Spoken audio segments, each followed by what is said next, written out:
Good afternoon and welcome. My name is Teresa Ladrigan-Welpley, and I serve as the director of the Bannon Institutes and the Ignatian Center for Jesuit Education here at Santa Clara University. The work of the Ignatian Center is to provide leadership to advance the integration of faith, justice, and the intellectual life on our campus and in the larger community. And one of the ways in which we seek to actualize this integrating vision and mission is through events such as today, when we come together to reflect on pressing contemporary religious and cultural issues and consider all the dimensions of our response as individuals, as a university, as a nation, and as a human family. What is the relationship between Islam, citizenship, and religious liberty? How are current streams within our contemporary American political discourse sometimes informed more by Islamophobia than the founding principles of this country? Is Islam compatible with the free exercise of religion? What might we learn from drafters of the recent Marrakesh Declaration in Morocco, which championed the full human rights and citizen status of religious minorities in Muslim-majority countries? We are very privileged today to reflect upon these pressing contemporary questions with Sheikh Hamza Yusuf, a contributing author to this Marrakesh Declaration and president and co-founder of Zaytuna College, the first Muslim liberal arts college in the United States, just up the road from our campus in Berkeley. Several faculty, staff, and student leaders from Zaytuna College join us today as distinguished guests. A warm welcome to all of you. To offer our formal introduction of President Yusuf and facilitate a dialogue following President Yusuf's remarks, I would like to invite forward at this time Dr. Fareed Senzai, Associate Professor in the Department of Political Science here at Santa Clara University and longtime friend of President Yusuf. Please join me in welcoming Dr. Senzai.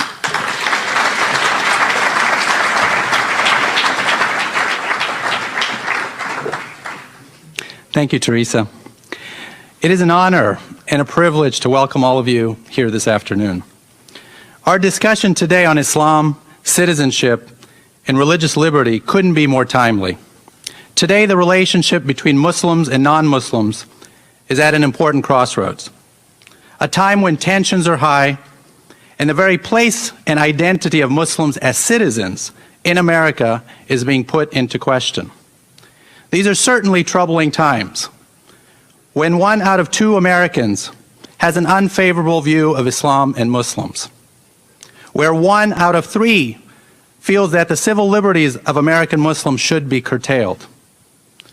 Amidst a ratcheting up of divisive rhetoric that we're hearing during the presidential politics and the debates that are taking place, we're also seeing criminal threats against mosques, harassment and bullying of kids in schools, and violence targeting citizens simply for being Muslim.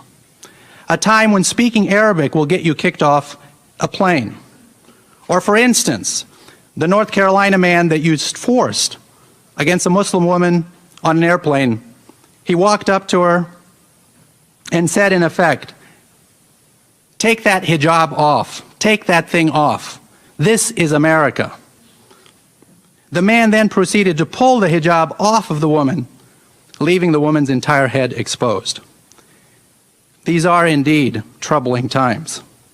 But those of us that care about religious freedom and understand that this discriminatory backlash doesn't just harm the Muslim community, it hampers the rights of all Americans and violates the defining values of our country. Yet at the same time, there are Americans that continue to propagate animosity and hatred towards Muslims. Americans who insist they have never met a Muslim, or those that have but continue to view Muslims through a prism of the security lens. For them, Muslims cannot be trusted. They do not belong. When religious leaders like Franklin Graham suggest that Islam is a violent religion at its core, at a time when 24-hour news propagates talks and all of the images that we see of beheadings, Muslims are often then consequently targeted and attacked. We then also see, of course, Muslims engaged in violence, and that only reinforces the animosity towards Muslims. The San Bernardino attacks is a case in point. Clearly, it is not an easy topic for us to address and to tackle. But today we have an extraordinary Muslim, a Muslim leader who has devoted his life to tackling some of these very difficult and contentious issues. We're fortunate to have Sheikh Hamza here with us this afternoon. After all, who better to address and examine the question of citizenship and the right to belong than a man born as Mark Hansen, to two academics in Washington State and raised in Northern California, who converted to Islam and has now built the first Muslim college, a man that has devoted his life to educating about Islam and Muslims. I have known Sheikh Hamza since I was in high school, growing up in Sacramento, when Sheikh Hamza would occasionally come up to give talks to a packed audience. It was a time when those of us growing up in a place like Sacramento had very few Muslim leaders to look up to, and very few that we could learn about Islam from. I have since gotten to know Sheikh Hamza much better, both personally and professionally, including the many joint conferences and events that we have attended, including a project that we both participated in for several years. It was an initiative spearheaded by an extraordinary individual named George Russell, who established what was known as One Nation, an attempt to address the tensions that exist between Muslims and non-Muslims. It's also had a distinct pleasure of serving, and I also had the distinct pleasure of serving on the initial board of Zaytuna College when the school was initially launched, and then later as a member of the Academic Affairs Committee when the college began to establish its first round of classes. As you heard from Teresa, Sheikh Hamza Yusuf is currently the president and co-founder and senior faculty member at Zaytuna College. It is the first Muslim liberal arts college in the United States. He's also an advisor to Stanford University's program in Islamic Studies and the Center for Islamic Studies at Berkeley's Graduate Theological Union. Sheikh Hamza serves as a member of the Board of Advisor of George Russell's One Nation program. He also, in addition, is the Vice President for the Forum for Promoting Peace in Muslim Societies, which was founded and currently presided over by Sheikh Abdullah bin Baya, one of the top jurists and masters of Islamic sciences in the world. Most recently, Sheikh Hamza contributed to the writing of the 2006 Marrakesh Declaration in Morocco, affirming the rights of religious minorities in Muslim-majority countries. He also met with Pope Francis in Rome to discuss the implications of this declaration. Sheikh Hamza Yusuf will speak for 30 minutes this afternoon, followed by a brief dialogue, and then we'll have time for question and answers. It is my distinct privilege to introduce one of our country's most distinguished and well-recognized Muslim scholars, to finally welcome him here to Santa Clara. Please join me in giving a warm Santa Clara welcome to Sheikh Hamza Yusuf.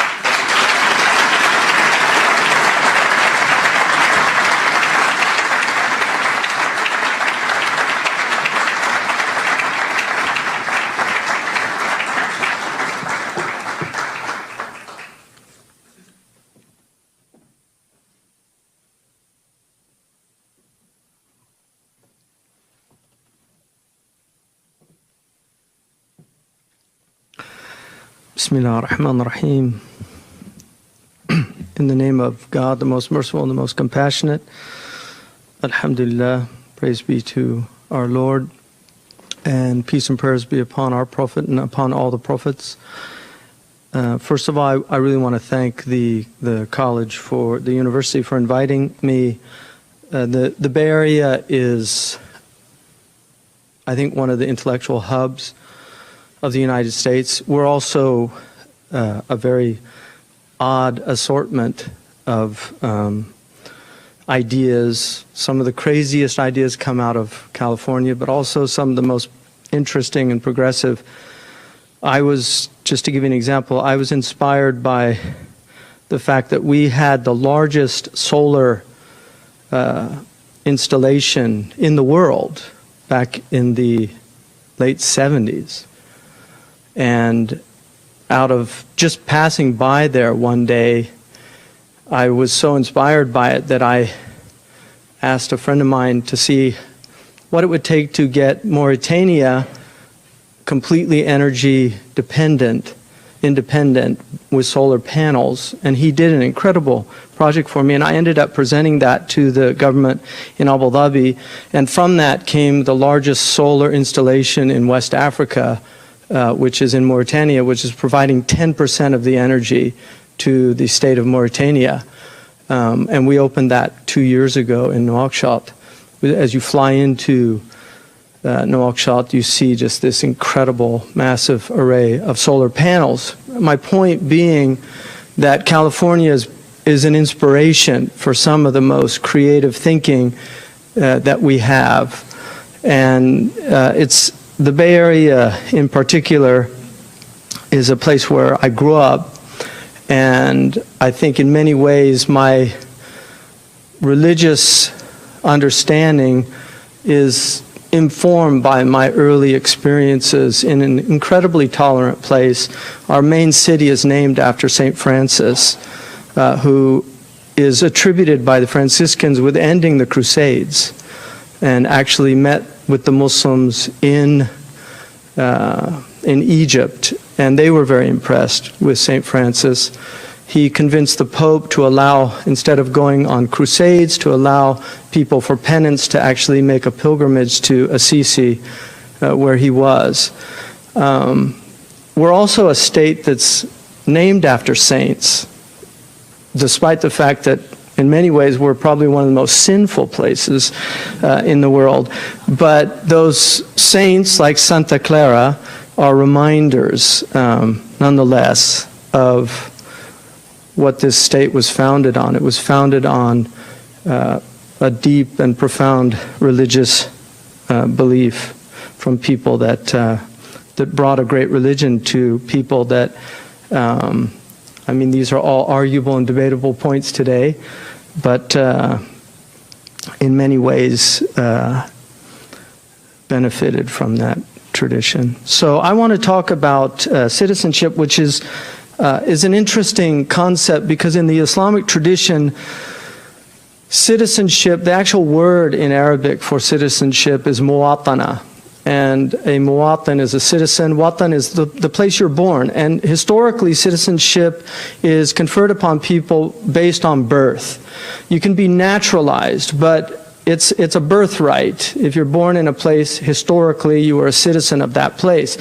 One of the interesting verses in the Quran is that the Quran swears by the city of Mecca, and it says that the Prophet was a lawful citizen of that city. In other words, that he had a birthright by being born into that city. He had a right to be there, and he had a right to think freely, and he was being wronged and oppressed. And so citizenship is a birthright, but it's also related to the idea of suffrage or enfranchisement, the idea that we can actually participate in our government. And this idea is a relatively new idea.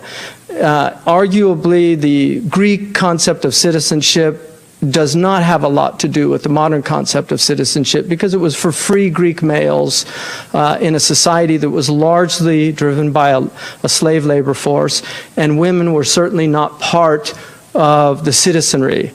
But it was also, interesting enough, our first historical account of what we would call today a direct democracy, because the citizenships the citizens were not passive citizens, they were active citizens. They actually had to participate in government. They had the responsibility of participating in government. And that's something that in our culture, many people do not have any sense of civic duty. I'll give you an example. For years, I got off of jury duty. And most of us find ways of finagling ourselves out of jury duty. But at a certain point, I actually realized I never want to be judged by a jury that needed the $10 a day that they give you for being on jury duty. And I really felt that I'm not going to do that. And I actually served on a jury once, and it was a felony case, and it was a very powerful experience, I would say. There's something, if anybody's been in a jury room, there's something very mystical that happens in jury deliberations. But civic duty was considered, when this country was founded, something very important. But again, it was free propertied males, and they were basically largely Anglo-Saxon. So our idea of citizenry, even in this country, has evolved and changed. The suffragette movement, which was a very powerful movement to enfranchise women and allow them to fully participate in the government.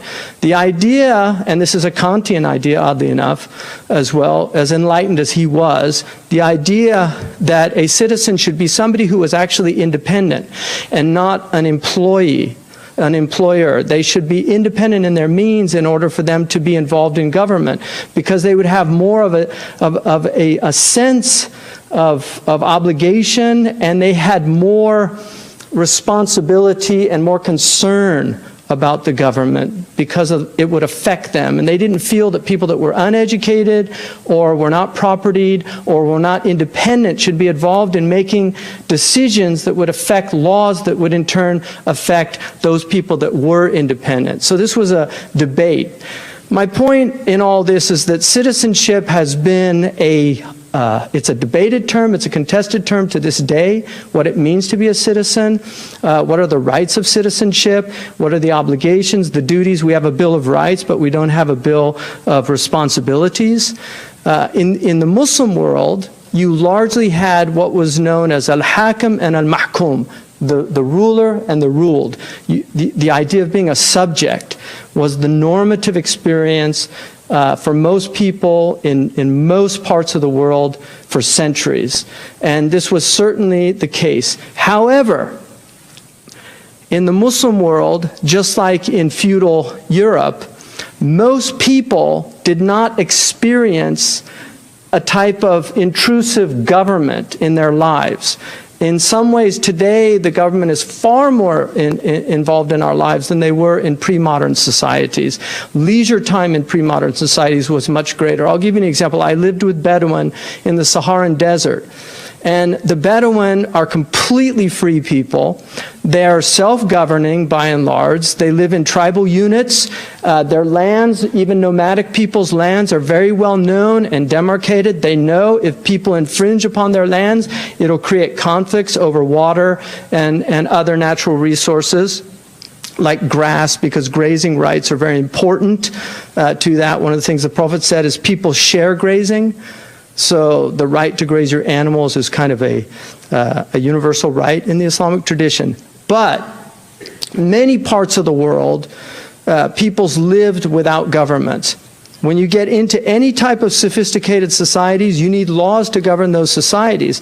And hence, citizenship is a concept that emerges out of that. And this is why Aristotle talks a great deal about citizenship.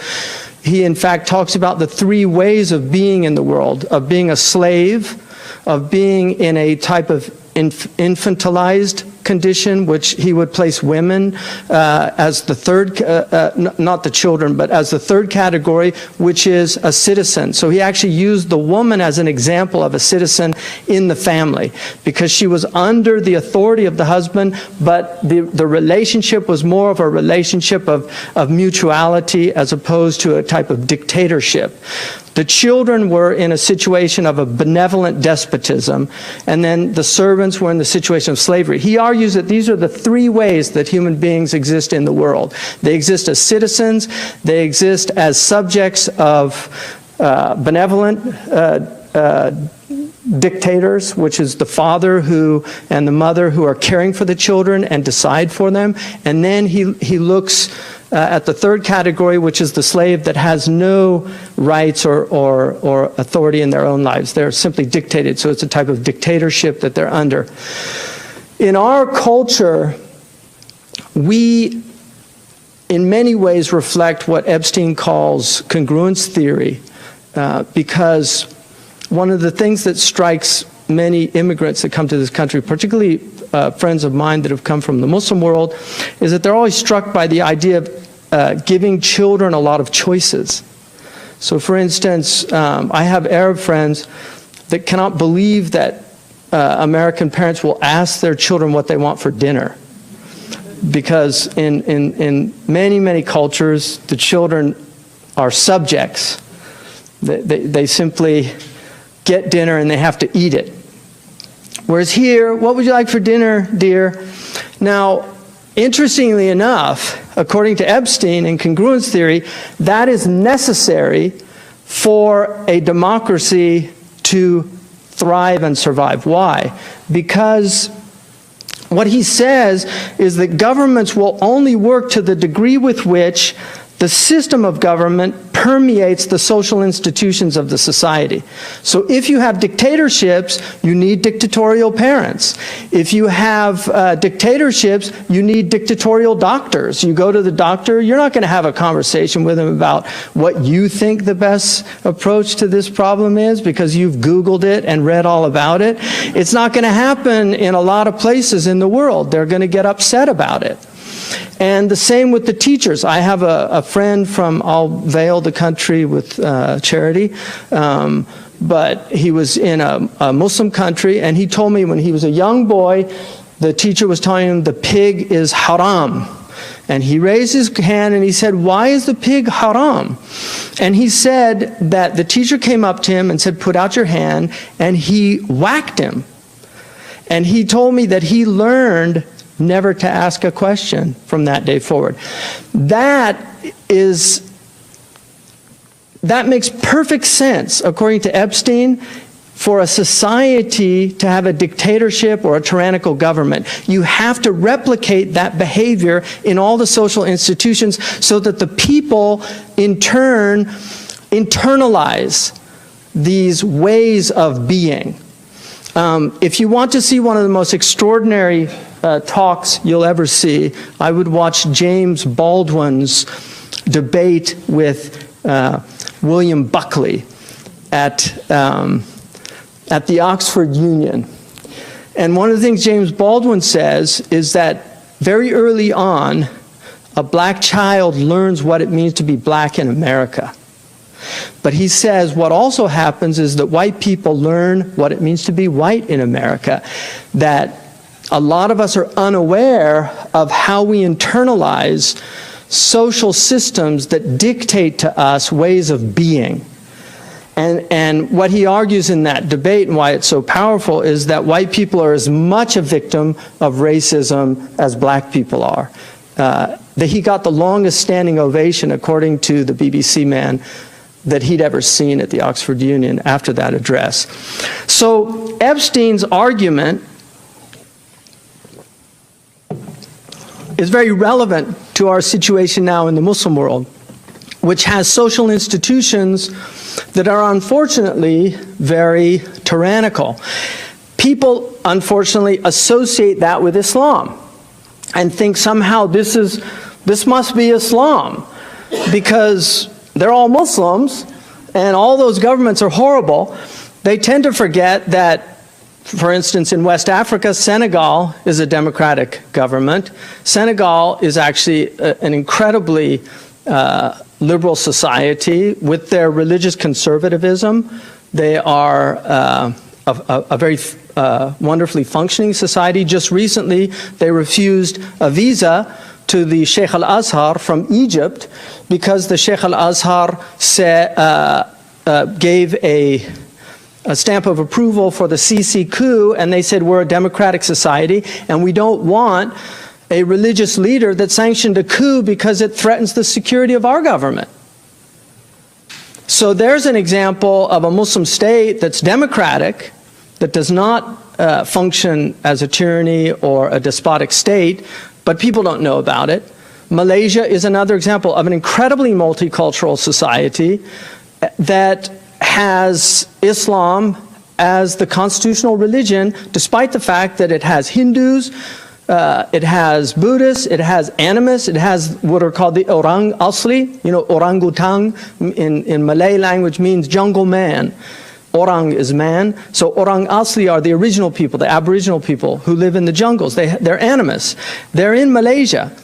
So this is a multicultural society. Or Turkey, which despite the tensions that are going on right now, Turkey has been a democratic society for a considerable amount of time. Iran definitely has Vilayat al-Faqih, and there are certain things in their constitution that would, I think, cause people here pause. But lest we forget, Iran today, compared to the American experience 200 years ago, is an extremely progressive society. And so I think one of the things that we tend to do as Americans is project on the world our view of the world.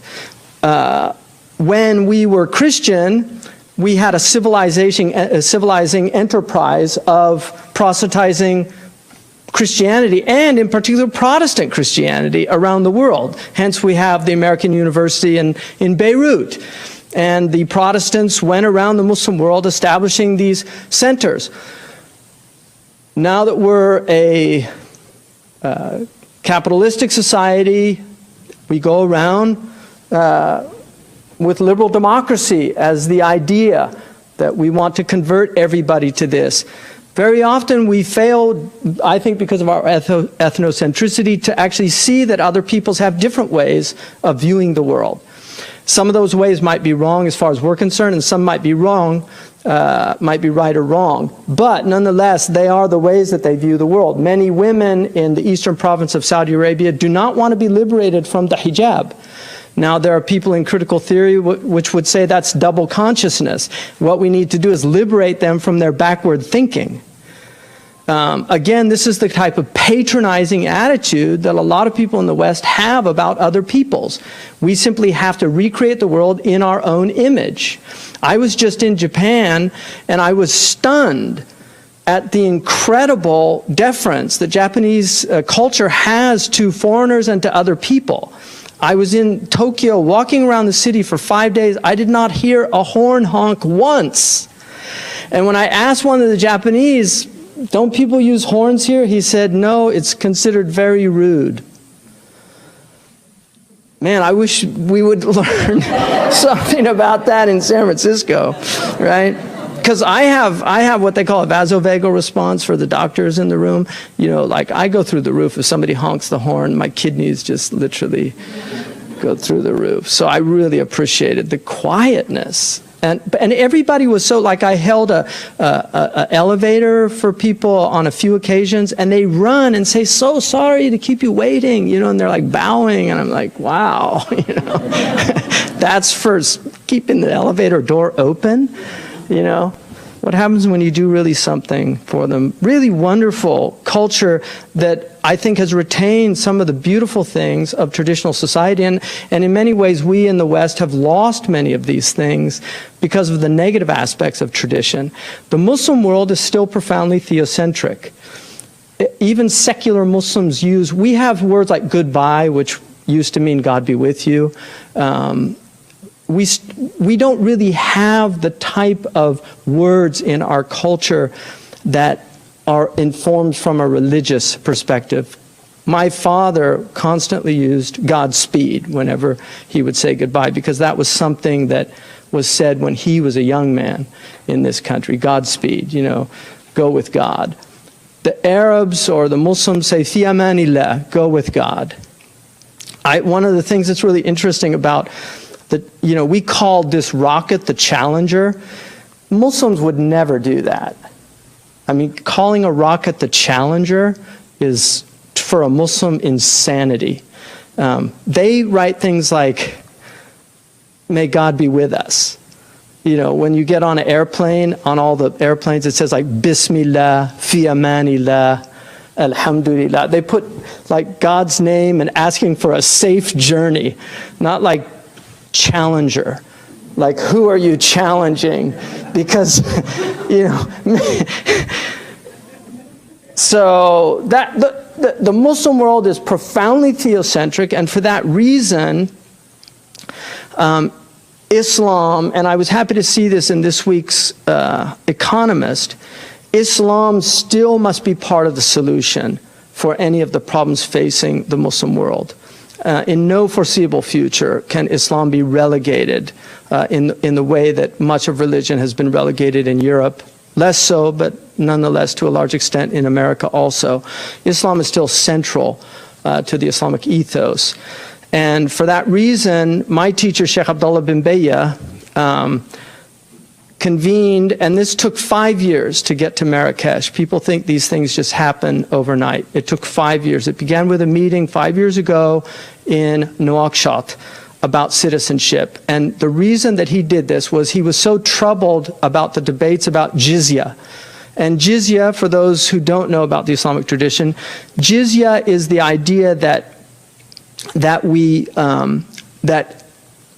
in a Muslim majority state or a state being ruled by Muslims, non-Muslims go under a status, what is known as dhimma, ahlu dhimma. Dhimma or dhimmatude, and this is the grist of a lot of Islamophobic material out there, and there are many websites about dhimmatude. I actually saw a bumper sticker a few weeks ago in Santa Clara, in San Ramon, that said, Ana kafir wa fakhurun. It said, I'm a disbeliever in Arabic. I'm a disbeliever and proud, which is, again, a kind of in-your-face statement about how people think that Muslims view the other. It's interesting, one of the intriguing linguistic aspects of English and Arabic is that in English, we have other in brother, but in Arabic, you have brother in other. So in English, we say brother, and so you have other embedded in the word brother. But in Arabic, you say akhar, which is other, and the word brother is akh. It's embedded in the word other. And I just think that's a very interesting thing. So we have to see the brother in other, but we also have to recognize the other in brother. And this is something that a lot of people have a difficult time doing. So he had a series of meetings to talk about the problem of dhimmatude, which is in Surah, the 9th chapter. It's the last chapter revealed in the Quran. And it's the idea that those who disbelieve in God and His Messenger, that they have to pay a jizya. And it says, حَتَّى يَدْفَعُوا جِزْيَةً عَنْ يَدٍ وَهُمْ صَاغِرُونَ, until they pay a tribute with their hands and their saghirun. And there's a lot of debate about what that word means. Some say it means humbled, some say it means humiliated, and you will find debates in our books about this. The Sheikh, what he did was he looked at our tradition and he said that the first relationship that the Prophet had with the other in Medina was full enfranchisement, and this was the Jewish community. And this is called Sahifatul Medina. In some ways, it's the first written constitution, even though the Athenian, even the Spartans, they had constitutions, but they were not written.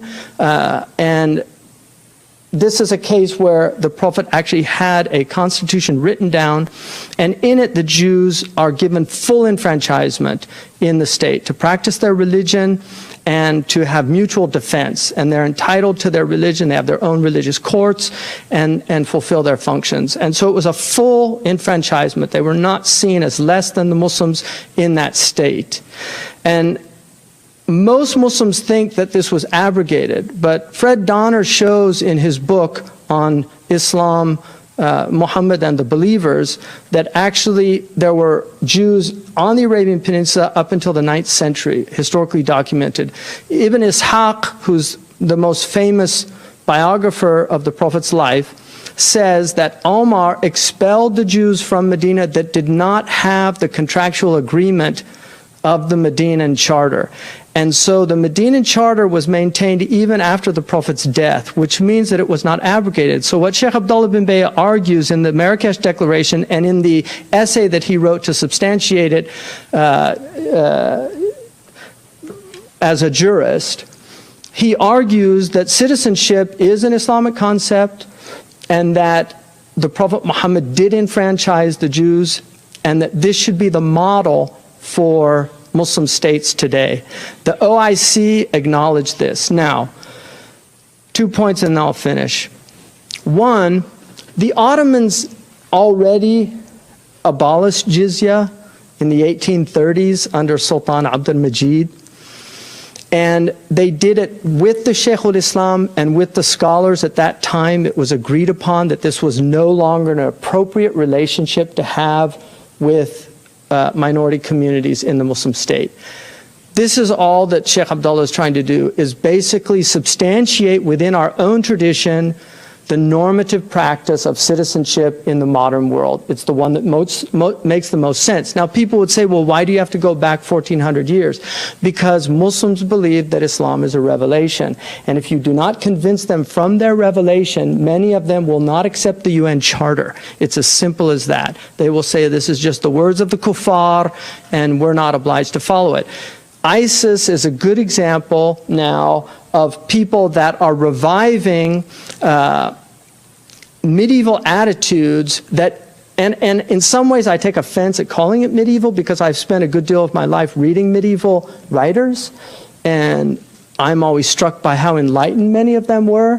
When we talk about dead white men, most of those dead white men were actually spent a good deal of their lives in jail. Many of them were killed by the state. We tend to forget that. The only good Indian is a dead Indian. Malcolm X gets a stamp after he's assassinated. Martin Luther King gets the day after he's assassinated. That power structures tend to incorporate their dissidents after they're dead because they're no longer a threat to the power structures anymore. So I have a defense for dead white men because I think a lot of them had a lot of interesting things to say, and I don't think they were all white either. St. Augustine was from North Africa, lest we forget. So my point being is that if you do not substantiate this in our tradition, many Muslims will simply not accept it. How do we change the scenario? The only way that we can change the situation that we're in today is education. And so it's not for nothing that we're here in a great institution of education, and that we can civilly sit and discuss things, because our society is based on persuasion. One of the things that is threatened in our modern society is argument. Argument is not a negative term in scholastic tradition. Argumentation is the basis by which we speak with one another and attempt to convince one or the other of the merits of our argument. And what happens when you lose argumentation is prejudice takes over, and we simply are not willing to sit down and with an interlocutor and discuss things and be either convinced or convince them. Hence the need for these traditional subjects like logic and rhetoric, which taught people how to argue persuasively and rationally and intelligently. So now we have demagogues emerging, and these are harbingers of a frightening future if we allow these things to be lost. Our early period, despite whatever faults, and I don't like to project onto the past the sensibilities of the present, they were men of their time. They had the prejudices of their time, not all of them, but many of them, but they were also great men and women. We should never forget some of the great women of that time. Certainly, John Adams' wife was a brilliant woman, Abigail, and if you read how she raised her son, John Quincy, great and brilliant American president, you recognize the incredible merit of that woman. But it's just important not to always project onto the past. They were men of their time, and they had their faults, but they also had things to tell us today. And I think we ignore them with great danger and peril. So, having said that, I'll just end with one thing: is religious liberty incompatible with Islam? The only real answer to that is, who's Islam? I think for many people in the Muslim community in the past and the present, in some ways, religious liberty as it's defined in the modern world is incompatible with their version of Islam. The Islam that I embrace, which I believe is normative Islam, I do not believe religious liberty is incompatible with Islam, and I think I could make a very powerful argument. I certainly think I could do it from the Quran, and I'll leave you with 3 verses. The Quran says, وَلَوْ شَاءَ رَبُّكَ لَآمَنَ مَنْ فِي الْأَرْضِ كُلُّهُمْ جَمِيعًا. Had God wanted, everyone would have believed in the world. In other words, he gave you free will. And then it says, أَفَأَنْتَ تُكْرِهُ النَّاسَ حَتَّى يَكُونُوا مُؤْمِنِينَ. Are you going to coerce people into believing? Because all you do when you coerce people into believing is create a religion filled with hypocrites. The other verse that was in Yunus, verse 99. The other verse is in Baqarah 256, second chapter, 256. The Quran says, لا إكراه في الدين قد تبين الرشد من الغي. There's no coercion in religion. Falsehood should be in clear contradistinction to truth. And then finally, in chapter 18, the Kahf, it says, فَمَنْ شَاءَ فَلْيُؤْمِنْ وَمَنْ شَاءَ فَلْيَكْفُرْ. Whoever wants to believe in this, let him believe. And whoever wants to reject it, let him reject it. Most of us love chocolate. I just bought some Japanese chocolate for my family. And people are usually happy with chocolate, but nobody likes chocolate when it's shoved down their throats. Thank you.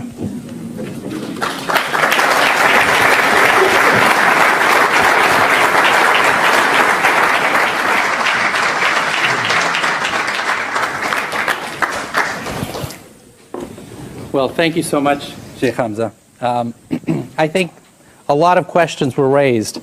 In many cases, questions about Muslims as majorities in living in majority countries, Muslim majority countries.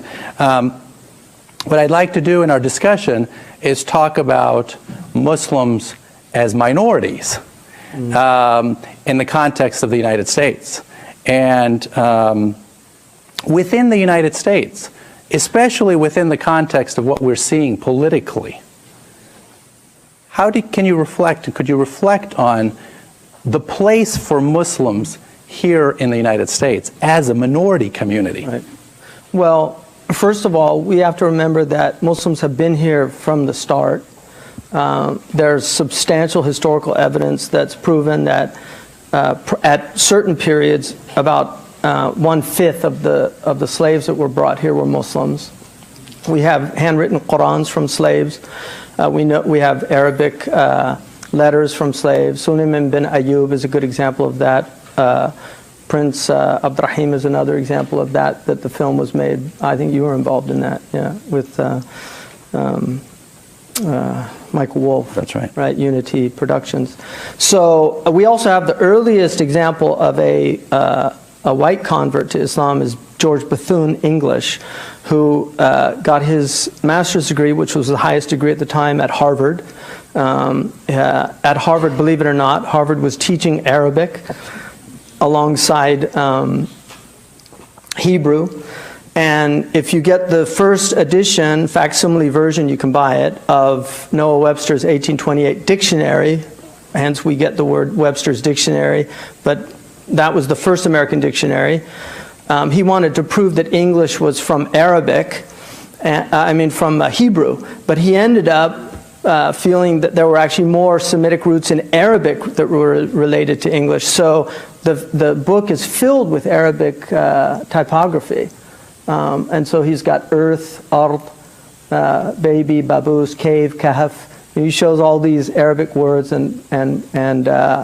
so they were teaching Arabic in the United States and in the 18th and 19th century. So Muslims have been here, and they're here, and notwithstanding some major events where you would have incarceration, like what happened to the Japanese, which has never been constitutionally declared unconstitutional. It has to go to the Supreme Court, so that's never happened. And FEMA does have internment camps for a national emergency or something like that. So I would hate, God forbid, if there was some kind of nuclear dirty bomb or something like that. Who knows? I don't know. So it's a very troubling prospect. But I think Muslims are here in large numbers. It's a highly educated, as you know, community, and there's also a lot of really hardworking, decent Muslims that are here, like many other communities. One of the things about the United States is, historically, most communities have been forced to duke it out, other than the Anglo-Saxon peoples that came here. The Irish community, if you study their history, the Irish community fought hard. There's a very interesting book, When the Irish Became White, which is about Irish Catholics. People think Kennedy was the first Irish president. It was actually Andrew Jackson, but he was Ulster Irish, Protestant, so they weren't really considered Irish. But the Irish Catholics had a very hard time in this country. But what they did was they duked it out on the streets. They created world-class teaching institutions, and now, you know, 1 out of every 4 Americans has some kind of Irish roots. And St. Patrick's Day is the biggest parade in New York and Boston. So good things happen if people work hard enough and are willing to kind of take the blows. In regards to the question of religious liberty and religious freedom, there's an intra-Muslim debate that's taking place about the extent to which religious freedoms and liberties should be granted, especially when it comes to, for instance, attacking Islam. Right. And we see sort of the violence that erupts when cartoons are drawn in the image of the Prophet, and there's this intra-Muslim debate about that. What are your thoughts? Well, I mean, I would say, first of all, that the idea of vigilante justice is totally prohibited in the Islamic religion. No Muslim is allowed to take extrajudicial action in any situation. So there are blasphemy laws in Islam, just like there still are blasphemy laws in some European countries. So it's not like these things have completely gone away. They just don't implement them anymore. I mean, the last person to be killed for blasphemy was in Scotland, you know, in the late 17th century. So it wasn't like Europe didn't have these things also. The Muslim tradition is a pre-modern tradition, and so it has many of the sensibilities of the pre-modern worldview. In today's current situation, I think Muslims, first of all, need to get used to being offended. The Quran has many verses about being offended. وَاصْبِرْ عَلَى مَا يَقُولُونَ. Be patient about what they say.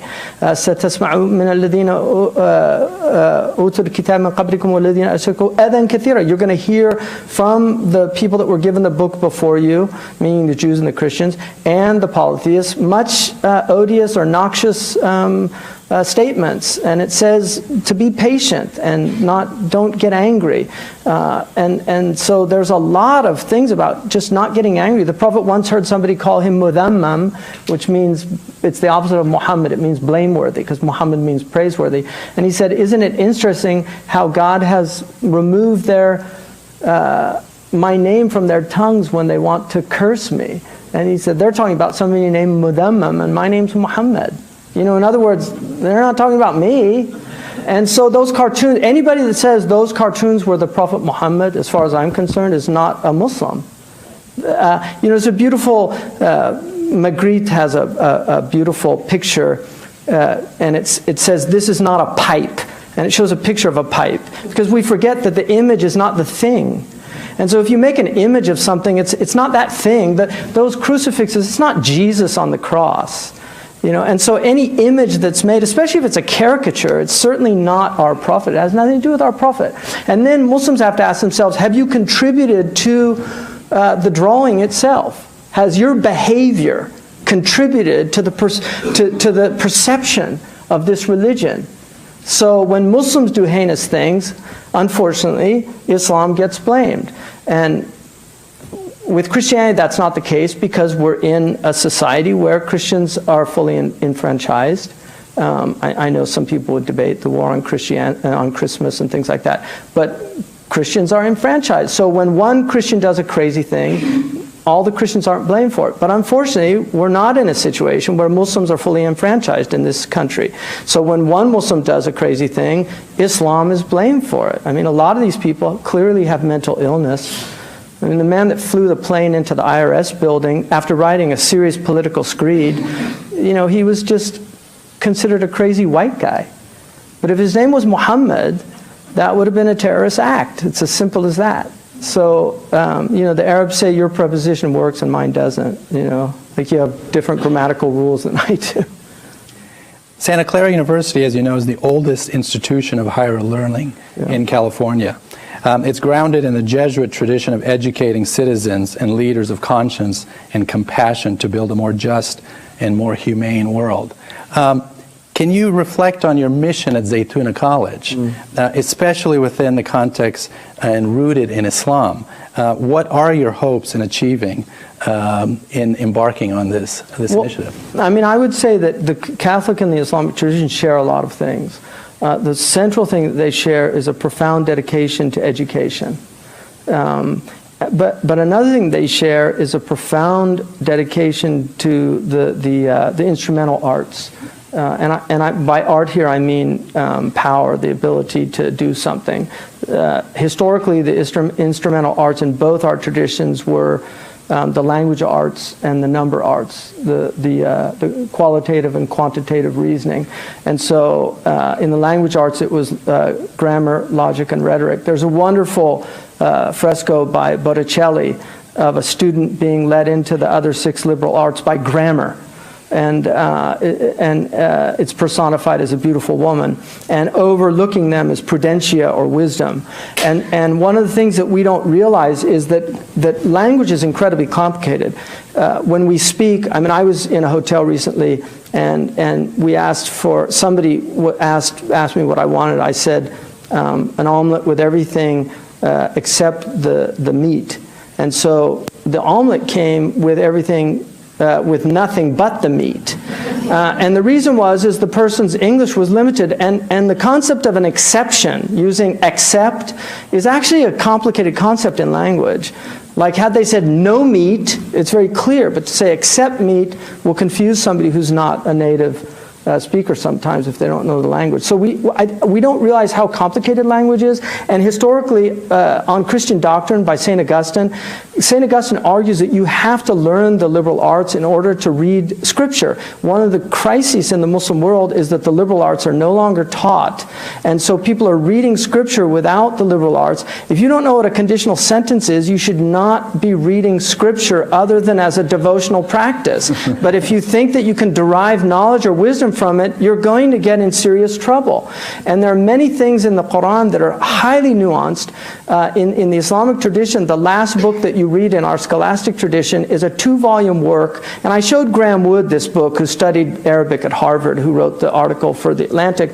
It's a 2-volume work just on the particles and prepositions in Arabic, and how difficult they are. There are several, just fa in Arabic in the Quran has several possibilities. There's something called fa as-sababiyya, which is the causative fa. There's a fa that is related to, it happens after time has transpired. It's a conjunctive fa that happens after time has transpired. So every sentence in the Quran, in the Catholic tradition, they used to study the sentencias, which were the sentences. They studied this in seminaries sometimes for 10 years. This is a book of sentences because there's so much sophistication in great writing, especially inspired writing by great theologians. And so we've lost a lot of this, and our complex compound sentences are diminishing in our writing. You can see this very clearly in modern writing. We're losing the sophistication of language. Many of our students are incapable of reading Melville. I sometimes wonder if David Foster Wallace really left the world just because of a kind of despair, because he's a very sophisticated writer that sometimes writes sentences that last for a page. And he was teaching students English literature, and he said he would always begin with a crash course on grammar because the students couldn't read. And one of the things that I have done is just give students the first sentence to the Declaration of Independence. And I've done this in several classes, not just at Zaytuna, but at other places. And out of 50 students on average, 3 or 4 actually get the main clause of that sentence because they're unable to identify the difference between a subordinate and a main clause. We've had a war on grammar for about 50 years. It's literally been a war on grammar. And grammar matters. You know, let's eat grandma. Without that pause, we could become cannibals, right? So, commas are a matter of life and death. We'll open it. We had some questions that were written down. We can take some more as well. If you had them, please put them on the cards. Someone asks, please continue to express your thoughts on how ISIS revives or leverages medieval Muslim traditions and behaviors. Well, I mean, first of all, they are a real reflection of modernity. They're much closer to kind of Maoist or radical Marxist tradition. A lot of people are unaware of how profoundly impacted Marxist thought has. I mean, even in our colleges and universities in the United States, critical theory, which, I mean, we can trace it right back to Karl Marx, and Karl Marx, who has undeniably some brilliant criticisms about capitalist society, but overall, the end justifies the means is a Marxist concept. It's not a religious concept. And so the idea somehow that you can just enslave people, the Prophet said that there's 3 people that he will be an advocate against on the Day of Judgment, and one of them was man ba'a hurran, the one who sells a free person. You know, and Omar wrote to Amr ibn al-As about taking people as slaves in Egypt. He said, "Mata sta'badtum man waladathum ummahatum ahrara." What right do you have to enslave people that their mothers gave birth to them in freedom? You know, they're free people. And so this idea, slavery is an anathema to the Islamic tradition. There is undeniably a component in historical Islam of indentured servitude, which was largely a way of reintegrating war victims and refugees into a society. We have in our Islamic law the ability of anybody who's in indentured servitude to get money from the public funds to be freed if they so desire.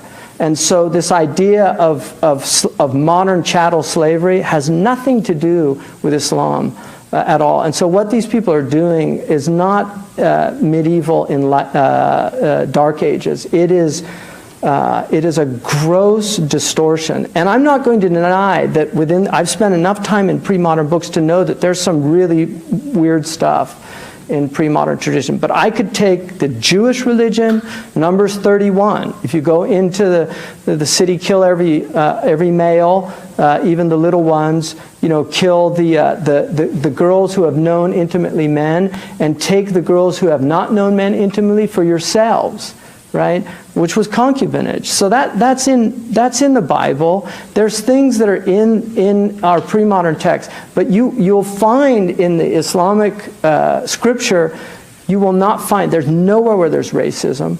And I would argue that the Prophet Muhammad is the first human being in human history to declare the equality of human beings. I have never found anybody prior to the Prophet Muhammad where he said there's no preference of a white over a black or a black over a white except in piety. And I've never seen that articulated in any other. And the Quran clearly says we made you peoples and tribes to know one another, not to hate one another. And even though that's an interpretation, it is a sound interpretation. So I really feel that ISIS in no way represents normative medieval Islam. There is a strain of radical Islam, even in the pre-modern tradition, that gets pretty ugly. The idea that women who were taken as concubines could be coerced into Islam. Why did they want to coerce them? Because they couldn't have sexual relations if they weren't Muslim.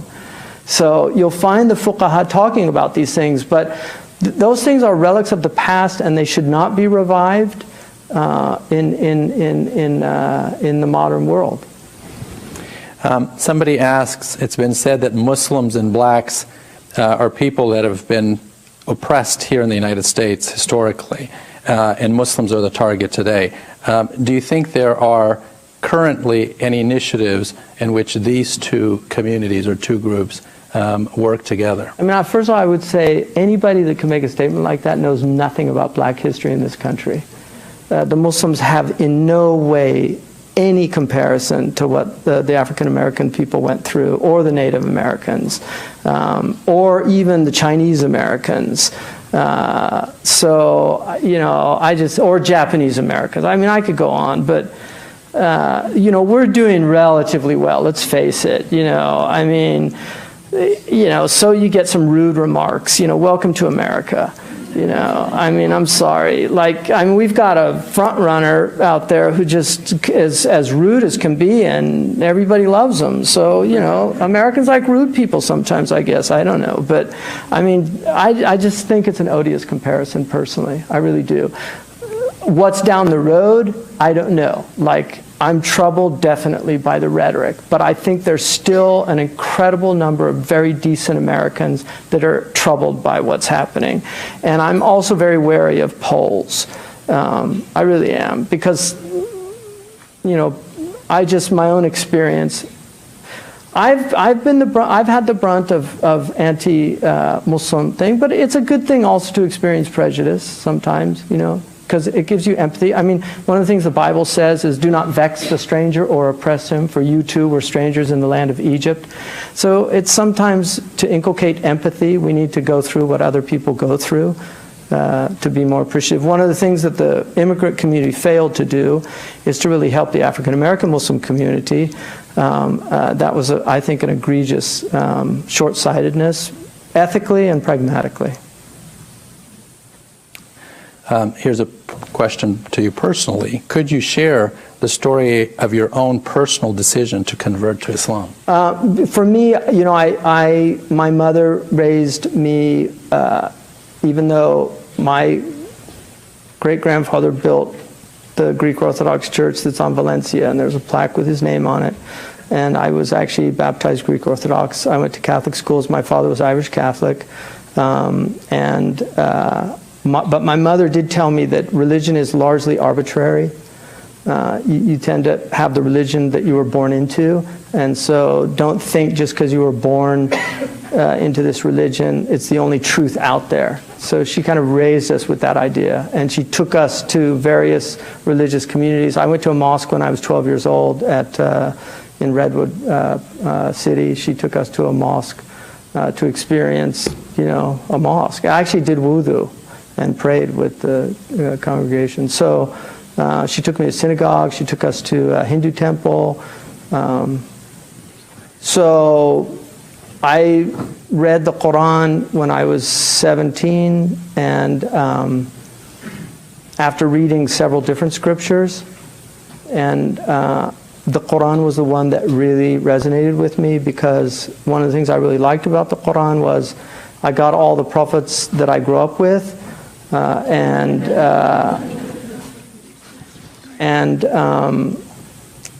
you know, I definitely, I think the atonement story I never fully got, you know, but I have incredible respect for Christian tradition. I have spent a lot of time in Catholic theology. I'm kind of an armchair Catholic theologian, I would say. I've read a lot of Aquinas, Augustine, and Joseph Pieper is one of my favorite writers. I always think the Catholics are just so bad at marketing because they really do have an incredible tradition. And in terms of ethics, they are the most advanced religious ethical tradition, I think, on the planet right now. I really believe that. They're just so ahead of all the other religions in really deeply dealing from a philosophical perspective a lot of the things that we're confronted with, because there's a lot of shallow thinking out there about what's going on. And we're looking at transhumanism, which is profoundly troubling. C.S. Lewis, who was really kind of a closet Catholic, C.S. Lewis wrote a very, very prescient book called The Abolition of Man, which is a very troubling book. And I would add to that book a book by Zbigniew Brzezinski called Between Two Ages. And we're moving into a new phase. I don't know if people notice, but a law firm just hired the first AI lawyer. So it's happening, and it's happening at a very rapid pace, and we're not really thinking about the ethical implications of eliminating diseases. This was called eugenics in the Hitlerian project. We had a eugenics movement in the 1920s where they, in this country, they sterilized a lot of poor people and African Americans. So I think we really need ethicists, and we need ethicists that can think metaphysically and philosophically. And right now, the Catholic tradition is one of the few that I really feel is deeply rooted in a sound philosophical tradition to be able to grapple with these things in the way that they need to be grappled with. You had touched on this in your talk. Can you provide some examples in history where Muslim majority countries did in fact practice religious liberty? Muslims were historically way ahead, and I'll just give you an example. This is a recent book that just came out. It's called When Christians First Met Muslims, a source book of the earliest Syriac writings on Islam. This is a very important book by Michael Philip Penn. The reason it's important is because most Western Orientalism looked at Byzantine sources, and people forget that the Muslims defeated the Byzantines, so most of those sources were polemical. And so they would attack the Muslims and say horrible things about the Muslims in the same way that we said horrible things about the Huns during World War I when they weren't like the Nazis. And certainly the Iraqis in Kuwait, we know what they said about throwing the babies out of the, and then we found out that was a PR firm that coached that daughter of the Kuwaiti ambassador to say that it never happened. The Iraqis didn't pull any babies out, but this is polemic. You know, in war, the first casualty is the truth, they say. And so in reading this book, I was struck by how the Syriac, the Christians loved the Muslims because they were liberated under them, because they were oppressed under the Byzantines. And so they were saying how wonderful the Muslims were and how incredible. And also Fred Donner, who is a world-class historian, showed in Muhammad and the Believers that there's no historical evidence that Muslims destroyed any churches in the conquest. He said there's no historical evidence. And one of the things we have in Usul is called Istishab al-Ma'kus, which is a very sophisticated backward approach to a current situation. So traditionally you look at precedent and how it affects the present. So how the past, but there's also a way that jurists in Islam look at the present and how it informs us of the past.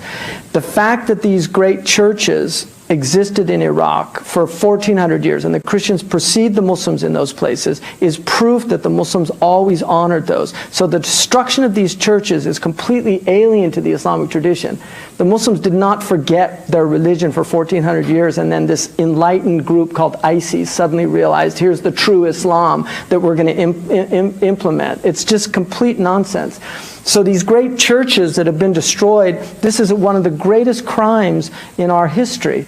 And unfortunately, they are a sect of people that claim to be Muslims. And it's going to be a blemish on our history, just like the burning of the Church of the Sepulchre was a blemish on the Fatimids when they burnt it down and 70 years later caused the Crusades. But lest people forget, Muslims immediately rebuilt that church. And recently, Sheikh Muhammad paid for the renovation of one of the great churches in Jerusalem. So the Muslims, they honored the Christians. And I have 200 years ago, I have a book by Sawi in Egypt where he says, it's sad to hear so many Muslims saying, I wish I was a Christian, because the perks that the Christians got. The Armenians in Ottoman Turkey were called the al-Fadila. Before the Armenian crises, they were one of the most honored groups in the Ottoman tradition. And the same is true with the Jews. The Shabrut was what we would call a prime minister today under Abdurrahman II. So Christians and Jews and even Buddhists, the Barmekids were from Buddhist shrine keepers, the great Buddhist traditions of Central Asia. So the Muslims, they had multicultural, multi-ethnic civilizations. This whole idea that we're the first multi-ethnic civilization in history it's just stupidity. it's just a hallmark of our ignorance.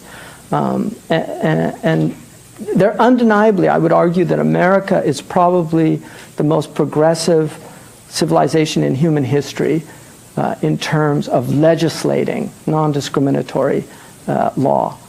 I think that would be a fair thing to say. But the Muslims, for pre-modern records, nobody compares to the Muslims. And I say that objectively as a student of the history of that civilization. I don't think any society, and Toynbee and others would also, I think, make that point as well.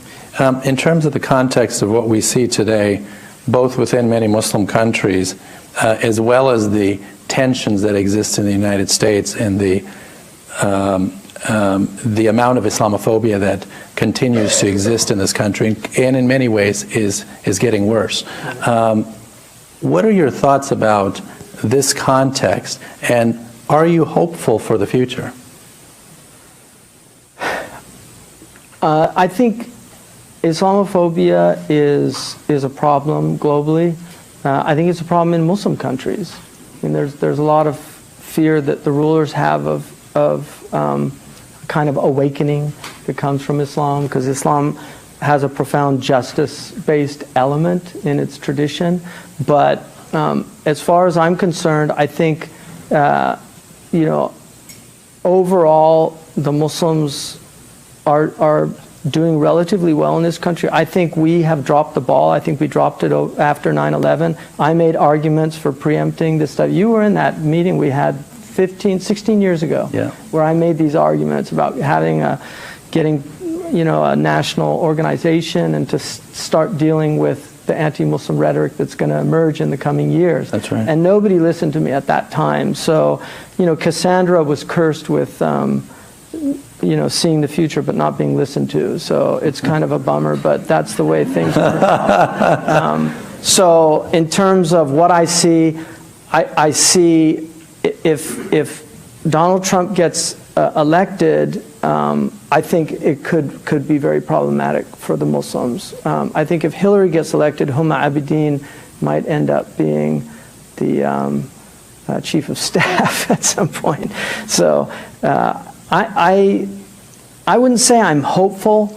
I know enough about history to know how bad it can get, but our religion is a religion of optimism. We're challenged to be optimistic, and so I'm probably an optimist trapped in a pessimist body. So let's hope for the best and expect the worst. Inshallah. As you know, we're taping this on C-SPAN, and so our time is quite fixed. And so I'll stop there. Please join me in thanking Sheikh Hamza Yusuf. Thank you. Thank you.